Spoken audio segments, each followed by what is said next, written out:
Went out to the Conservative Political Action Conference to fire up his base, apparently. At least that's what the political pundits are telling us. You can see he's getting ready to deliver that 122-minute speech, walking across the stage there. He definitely said that he believes that Jay Powell is on the wrong track in so many words. So rather than try to explain it to you, let President Trump explain it himself.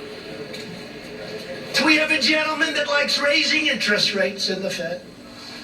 We have a gentleman that loves quantitative tightening in the Fed.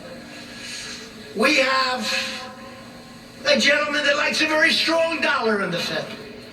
So the gentleman, of course, is Jerome Powell, Jay Powell, chairman of the Federal Reserve. I just wanted to put these points in perspective because it's true if the Fed raises rates a lot, they could strengthen the dollar. But Trump said that Jay Powell likes raising interest rates. Well, Powell recently has signaled that the Fed can be also that he likes quantitative tightening. In other words, reducing the Fed's balance sheet, which was stimulus when it was growing, and now is seen as more of a tightening as he winds it down. So what is actually going on here? Well, Jay Powell just said last week that they're going to announce their new balance sheet runoff plan. In other words, their plan to stop this runoff fairly soon.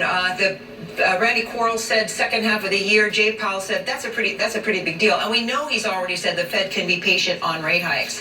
When it comes to the strong dollar, Trump said he doesn't want a dollar so strong that it's prohibitive to the U.S. Now, when it comes to the Federal Reserve, they just don't talk about the dollar as a policy tool. It's the result of what the Fed does on rates, etc. So I think that's another one you have to put a little bit of thought around as to whether or not it's true.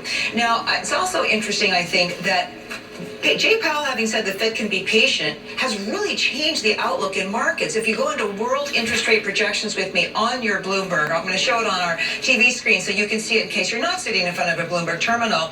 There is no chance now, according to traders, of any kind of rate hike. You know, this is the probability. The highest you get all year is 11%. And if you look at this white line around October, when the Fed was on its gradual rate hike path, yeah, people saw about 2 rate hikes. Look what has happened now. 0 chance of a rate hike seen this year. So Jay Powell seems to have gotten his message through loud and clear to the markets. Maybe not so much to President Trump just yet. Yeah, Kathleen, it's another week full of Fed speakers, also some major central bank decisions in Asia as well as the ECB. What are you watching? First of all,